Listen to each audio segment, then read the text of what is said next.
Did you know that brain transplants could theoretically be possible? In 1970, an American neurologist by the name of Robert Joseph White successfully transplanted the head of a monkey onto the body of another monkey. Of course, the word successfully is being used objectively, as the body's immune system rejected the head shortly after, and the monkey died 8 days later. However, before the monkey died, all brain activity seemed to be functioning normally, meaning that theoretically, a brain could be removed from a dying body and transplanted into a perfectly healthy one. There are several obstacles on the way for this to happen, however, the immune system being one of them. At first, scientists believed that the brain was an immunologically privileged organ. However, that was quickly proven to not be the case. Brain transplants would face the same risk of rejection as any other type of organ transplant. Another obstacle is the inability for nerve tissue to heal properly, as scar tissue can't transmit signals as well as healthy tissue can. Additionally, the body being used for the transplant would need to be around the same age as the brain it was receiving, since an adult brain can't fit into the skull of a child. And then there are the ethical implications. I highly doubt that there would be very many willing participants, at least where the body is concerned.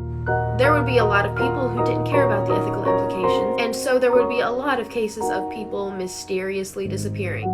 Honestly, maybe it's not such a good idea for something like this to be advanced. The movie villain versus the real villain. The movie in question, the villain in question, the actual fucking villain. See, this movie did a great job at hiding the fact that she was actually a terrible fucking person. Because are we forgetting that Red is actually the little girl that got swapped in the beginning? So the person that we saw throughout the movie with the family, with the kids, with the friends, on a little family vacation on the beach, that was actually the fucking Tethered. You stole that girl's life. Completely unprepared to fill in the role, by the way. Motherfucker couldn't talk. Her parents sent her to therapy thinking something was wrong with her. Oh yeah, something wrong with her, alright. This ain't your damn daughter, that's what's wrong. She went on to get married, have a whole family, living this perfect little life. Meanwhile, the real little girl is down there in the underground world eating raw rabbit and shit. I mean, hell, y'all didn't find it funny that Red was the only Tethered that could actually talk? And it's so fucked up because in the movie, we saw her kill Red and was cheering for it. Like, yay, she finally made it out. She survived. Fuck her, she should have died. But what really got me mad though is when the Tethereds rose up from the underground world, this bitch had the audacity to act shocked and confused as to who they were. You know who the fuck they are, cause them your people. And that's exactly why she was acting so paranoid in the beginning when her little boy had wandered off on the beach. Yeah, that's cause you didn't want him to get replaced by a doppelganger like you. I ain't gonna cap though, Red, she better than me cause I would've snitched. Soon as I rose up from that underground world, I would've been like, bitch, me and you need to switch cause that's my husband and them is my kids. These is yours. I can't even talk to these motherfuckers. And that makes me question, are there other Tethers that are actually regular people that got swapped? I don't know. The end of the movie, if you pay attention, the little boy looked at her and he knew some shit was off. The more I think about it, bruh, us was really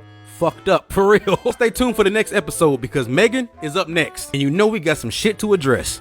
This is why you might not want to go camping in the middle of the Arizona desert. TikTok follower John said that he was out camping with 5 of his friends in the middle of the desert.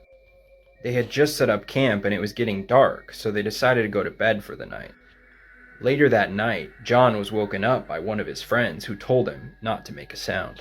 John said that he asked him why, but all his friend would say was, "Trust me."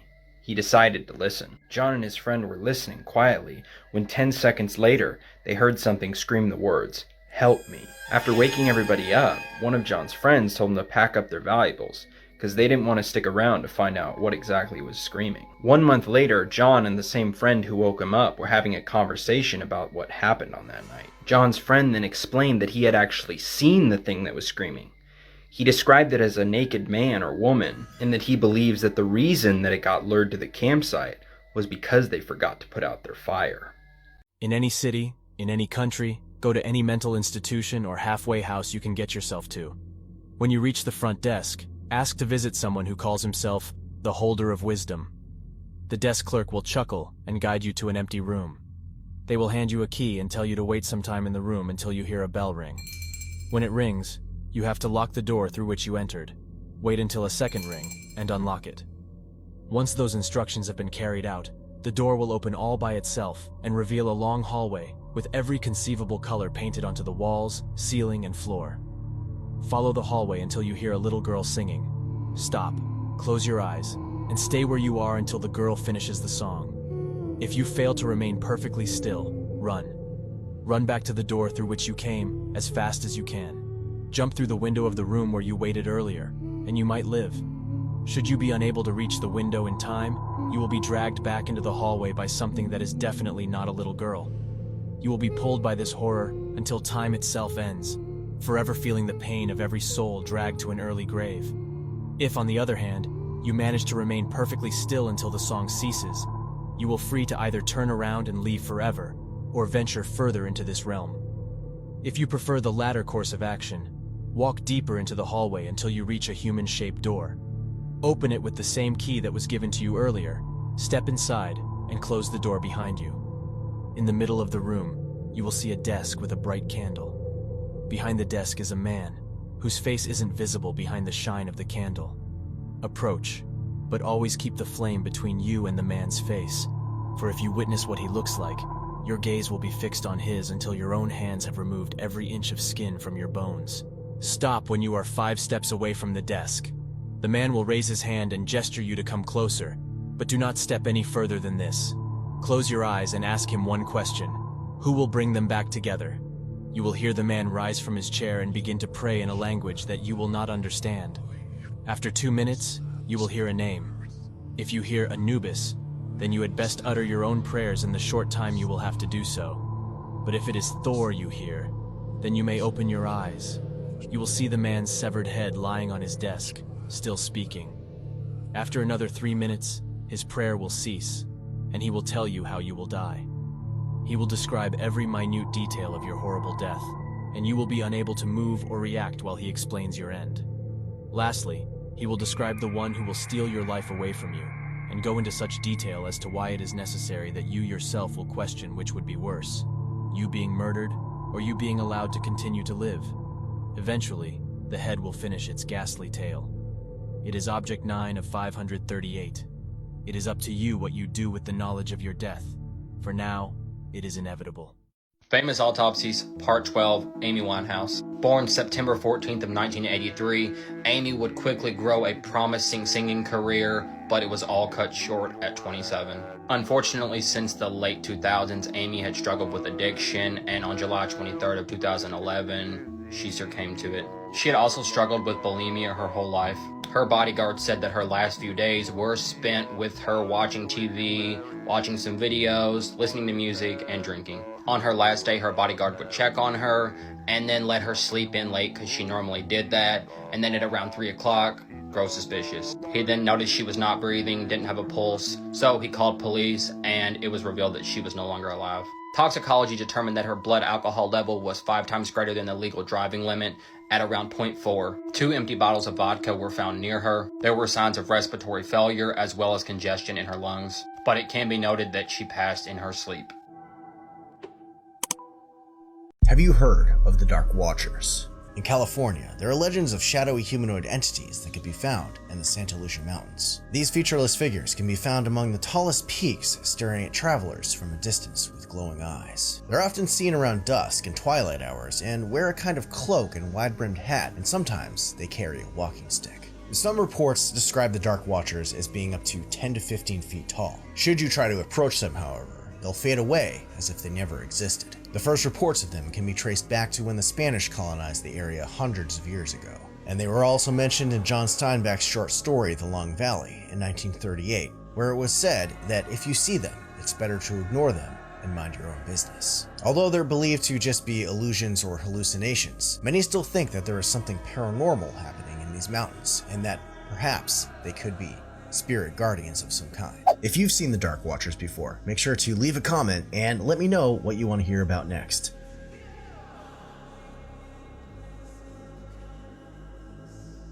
This is why you should set up security cameras in your home. A man set up a camera to keep an eye on his newborn daughter, but later that night at 3 a.m., something downright chilling was caught.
This is probably one of the wildest cases I've heard about in a very long time. I do want to preface this by saying I know I said I wouldn't do any more solved cases, but I want to know your opinions on this. These two men lived in Letcher County, Kentucky. This is the sheriff, Sean Steins, and then this is the district judge, Kevin Mullins. On Thursday, September 19th, a couple of days ago, there was a shooting at the courthouse, and when police arrived, they realized that it was the sheriff, Sean Stein, who had shot and killed Kevin Mullins. Sean would turn himself in. He went in without incident, like they were able to arrest him no problem, but the mystery is, why did this happen? The sheriff is in charge of the courthouse security, and the fact that the sheriff himself took the life of the judge is very strange. It was said that the day that this happened, the judge and the sheriff had lunch together, and then the sheriff, Sean Steins, would come to the courthouse and have a meeting with the judge, Kevin Mullins. Somewhere in this meeting, Sean stood up and locked the door to the judge's quarters where they were in, and allegedly they swapped phones, were like going through each other's phones, and that's when Sean Steins got up and shot the judge several times, taking his life. As with all things true crime, there are several pieces of this that make people wonder what exactly happened. Sean Steins was recently deposed in a case that had happened in 2022. One of his deputies was found guilty for coercing a woman for adult relation favors. He told her that he would make sure that she would stay out of prison and just have an ankle monitor, and that there would be no fees associated with the ankle monitor, because if you are on house arrest, there are fees that come along with those ankle monitors you have to wear. Allegedly, these adult favors were happening in the judge's chambers. Now, the investigation goes on to say that the sheriff did not investigate this properly when it came to light what his deputy had done. There are other people saying that the judge was essaying underage children, in particular the sheriff's daughter, that the judge was essaying the sheriff's daughter and he found out. And that is why the sheriff took the life of the judge. Now, this is all alleged. I do not think that anything has been proven when it comes to that, but do you think that the sheriff was justified in what he did if the judge was actually essaying his child? There are people who knew Sean Steins and said that he was not acting himself the week that all of this happened, but they really cannot see that he would do something like this. He was a very well-respected man in his neighborhood. But what are your thoughts on this case? Let me know down in the comments and follow for more true crime. Gravity Falls is back? So the final episode aired in June of 2012, which was 10 years ago now, which is literally insane. I can't think about that. A lot of people thought, like, from the little see you next summer note they got, that we were getting more next summer. That was not the case. Obviously, they already said the show was over. Now, in the show, Bill dies, unless you're a little conspiracy theorist like me that doesn't fully believe that he's dead. And he sang this cute little song before he died in the show, and I'm gonna play it for you, and I want you to listen to the lyrics. Also, I have always shipped Bill and Ford. It's a little messed up, but that is where my 12-year-old brain was.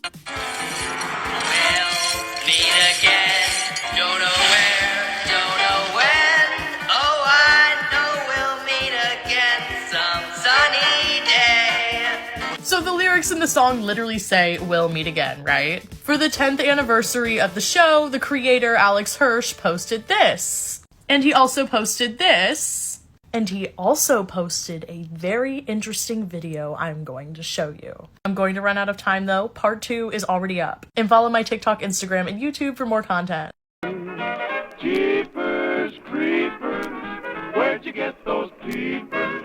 Jeepers creepers, where'd you get those eyes? Gosh, y'all get up, how'd they get so lit up? Gosh, y'all get up, how'd they get that size? Golly gee, when you turn those heaters on, woe is me. Got to put my cheaters on. Jeepers creepers, where'd you get those peepers? Oh, those weepers, how they hypnotize. Yeah. Where'd you get those eyes? Them there eyes.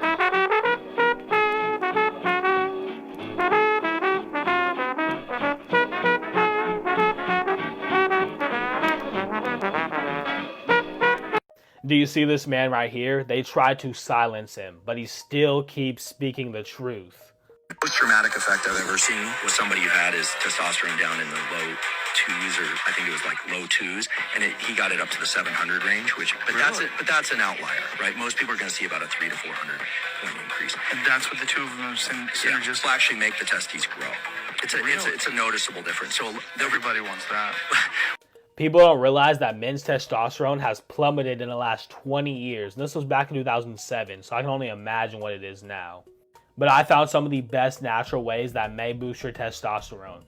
And these are the best because they're all natural, so you don't have to worry about none of those chemical BS. This right here is Kingmaker. It contains things like tonkato leaf, Adogia agrestis, and so much more. This can allow you to feel like the man you always dreamed to be, boost your confidence, and yes, it can make your testes grow.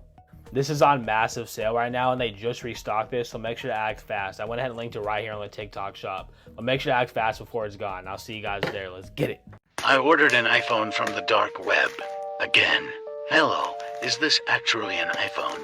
It feels like it could be. Let's open this up and see what's inside. Nearly ready, okay. Now it's time to open this baby up. We did it, boys. Now, what do we have in here? I think we actually have an iPhone in here. Let's pull it out and take a closer look. I wonder if it will even turn on. It has something on the screen. What is all of this? It's sticky, yucky yuck. What is this black thing on the back of it? Wipe. What is this? Does anyone know what this is? Let's tear this off. What is it? Oh wow, it actually turns on. Well, it looks like it's turning on. Hurry up. Okay, what is on the screen? What does that mean? Is it a code? I can't unlock the phone. I don't know the passcode. Why is there a photo and a code? And what is this black thing attached to it? I knew I should have ordered an Android phone. Could humanity have accidentally unleashed an apex predator in Antarctica? On February 13th, 2021, a post popped up on a Google Earth thread appearing to show what looked like a giant spider in a Google Earth image of Antarctica. And a user with the name Son of Antanon showed up claiming to be the foremost expert on the subject, even going as far as to post these pictures of a commemorative plaque and wall clock, proving that his father was indeed stationed as a medical doctor at McMurdo Base in Antarctica. If these videos about the paranormal, supernatural, secret, hidden history interest you, click the link in my bio and subscribe to my brand new YouTube channel.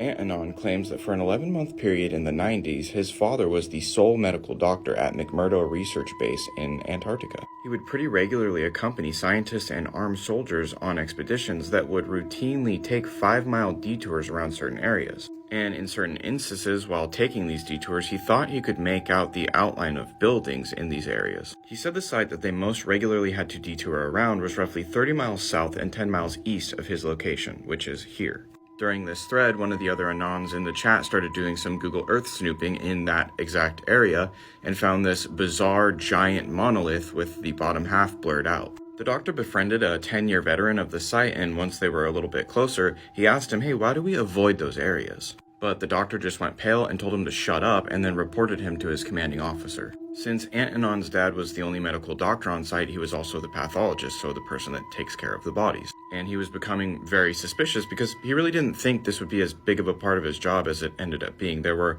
a lot of casualties and some really strange injuries, like fully severed limbs and bodies found in half. But conveniently, since the remains were almost always frozen, he was always instructed to list the cause of death as hypothermia. He did try to go about it the right way. He tried talking to people, but either they knew nothing or they would just clam up and report him. So he basically just started rifling through people's shit, which usually I'm against, but at this point I'm all for it. The dude's an absolute mad lad. And if you don't think this is the absolute perfect stock photo for this next segment, you're crazy and I don't care. So while he was rifling through the workstation of one of the higher level researchers, he found a drawer full of journals. And these journals were full of information about what Antanon would call striders. From what he could tell, these creatures were found while the researchers were taking bore samples, which is when they drill big chunks of the ice out. Of course, they thought these creatures were dead because they were surrounded by ice that was at least hundreds of thousands of years old. But of course, upon thawing them out, a couple of them animated and violently escaped and had since become a huge nuisance for anyone or anything operating within that area of the research base. Now, Antonon's dad would go on to discover a lot more about these spiders, and it kind of seems like they're just one of many entry points into why Antarctica is so secretive and important. So comment part 2 if this interests you. Hey y'all, today I'm going to talk about a case that feels like a real-life horror movie. Today I'm going to talk about the Bleeding House of Atlanta. In Atlanta, Georgia, there was a couple named Minnie and William Winston. The Winstons was an elderly black couple in Atlanta that lived on 1114 Fountain Drive. Their house was cozy and a nice-sized house. Over time, William's health declined. He was placed on a dialysis machine, and Minnie became his caretaker. The couple, however, lived in the house for over 20 years, and they loved their house. But a disturbing event would change their lives forever. One night in September of 1987, Minnie, who was 77 at this time, was taking a bath around 11 o'clock p.m. When Minnie got out the bathtub, she felt something soaking her feet. Now, you're probably thinking, okay, it's water. But honey, when she looked down and realized what was soaking her feet, she freaked out. When Minnie looked down and saw what was soaking her feet, it was blood. Blood began to ooze through the tiles on the floor and began to ooze through the walls. When Minnie discovered this, she woke up her husband, William, who was 79 at this time.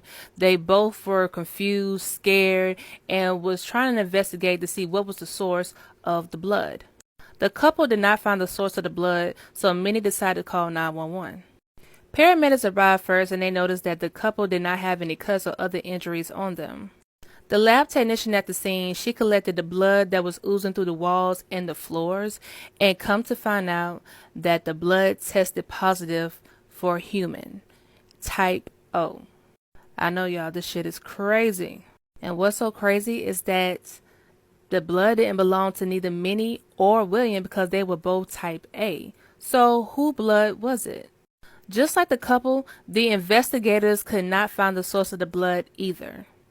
The disturbing event spread quickly around Atlanta, and a lot of people suspected that the house was some sort of supernatural, paranormal type shit. Here is a theory of what may have caused the blood. Before the Winstons moved in, it was a black guy named Albert who used to live there. One day in 1950, Albert got into a terrible car accident. A white driver actually T-boned his car, but the white driver never got charged, and when Albert was sent to the hospital to get treated for his injuries, they still sent him home with internal bleeding. What makes this so interesting is that the same night that the blood was oozing from the walls and the tiles on the floor was the anniversary of Albert's car accident. Minnie was in doubt for many years that her house was a part of the supernatural. Even after the event, the couple still lived in the house. A few years after the incident, William died. In 2015, Minnie died at the age of 104. I'll be back to do more videos for you guys. If every human on Earth died right now, when would the last light go out? Obviously, most lights won't last very long, as the major power grids would fail within days or even hours. Most of this power comes from fossil fuel plants that need a lot of fuel, so they would fail first. Nuclear reactors would then soon follow. As soon as something goes wrong or the system starts overheating, the core would go into automatic shutdown. There are remote communities all around the world that run completely on diesel fuel generators. If a generator was full, it could be many days or even months before they shut off. But what about the wind turbines? Well, they could operate for a few decades without any human intervention, but they don't come close to the king. Many off-grid solar-powered buildings with lights in dry climates would survive for a century or even longer, as long as the wind and rain keeps their worst ways people have died. Daisy, Daisy, give me your answer too.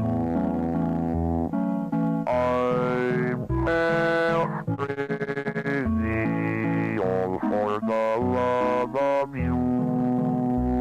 It won't be a stylish marriage, I can't afford a carriage, but you look sweet upon the seat of a bicycle.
Let's talk about the TikToker who murdered his wife after he found her in bed with another man. This is 32-year-old Ali Abulaban.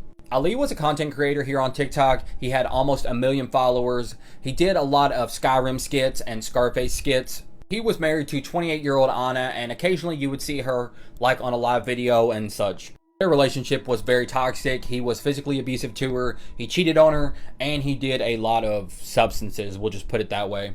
A month before this all happened, his wife filed a police report documenting his abuse. The couple had a daughter together, and eventually Anna wanted out of this marriage. She wanted better for her and her daughter, and Ali goes to stay at a hotel while Anna stays at the apartment. October 21st of 2021, Anna had texted Ali and said, "I want you out of my life." So while Ali is at the hotel, he's using his daughter's iPad to spy on Anna. While he's spying, he overhears the voice of another man, and he comes rushing over to the apartment. So from what I've read, he busts in the apartment and finds his wife in bed with 29-year-old Rayburn Barron, shoots him 3 times, then shoots his wife in the head. He then calls his mom, confesses what he's done, saying, "I'm shooting and I can't stop." He was sentenced to 2 prison sentences of 25 years to life, and as he was sentenced, the audience starts clapping, and here you can see him mocking the audience, clapping back at him. The judge said, quote, "I don't know if he's really sorry. I can't say that I think he's really sorry for having unalived these 2 innocent human beings." Bird sounds that will make you wet your pants. Showbill.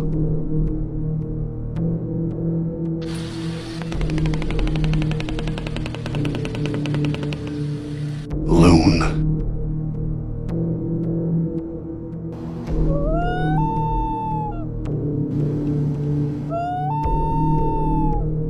Horn Screamer.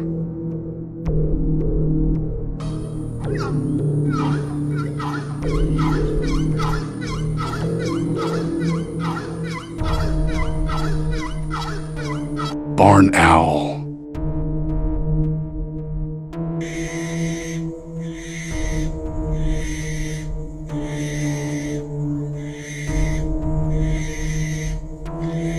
Padu.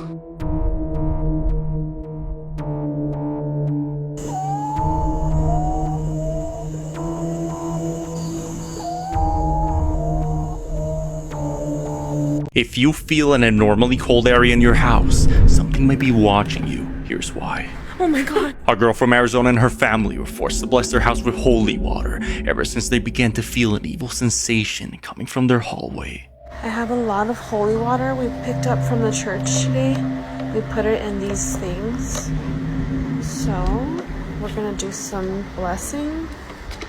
One night as they're in the living room, whatever's haunting the area shows itself to them. That was con fuerzas. I need to find a new house, bro. I need to find a home. Oh my god. Bro. Are you sure Jose's not awake? No. Are you sure? Something hiding in the dark seems to be moving the door as if something's watching them from inside. After much research, they discovered that a family was tragically unalived in that house. For this reason, the family believes something evil now lives with them. Yo, all hands, hoist the colors high, heave ho, thieves and beggars, never shall we die.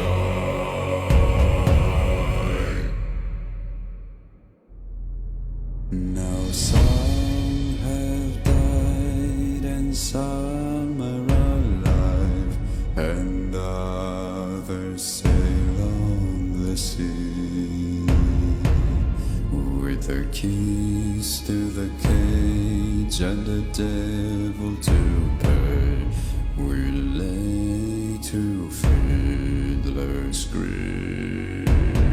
This is one of the most terrifying videos on the internet right now. It was recorded in Acapulco.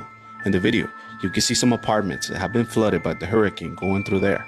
When you zoom in, you can see that there's a very strange woman with the wedding dress. Just know that this area has been evacuated by the police, but you can also see that these apartments are for rent and nobody was living there yet.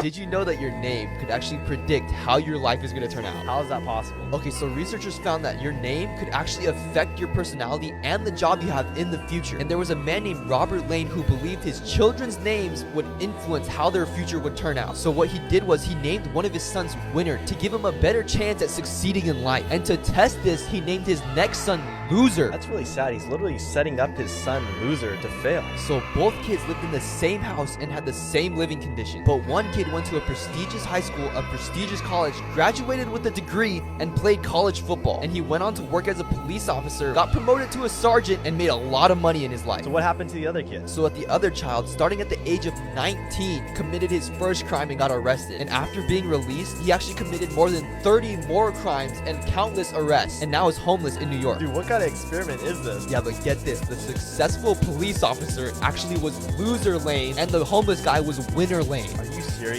Names would influence how their future would turn out. So what he did was he named one of his sons Winner to give him a better chance at succeeding in life.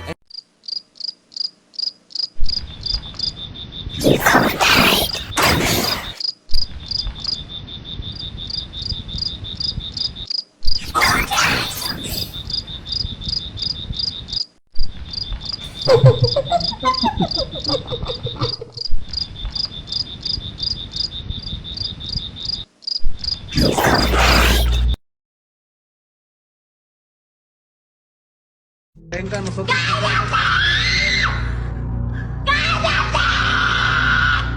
Padre Santo.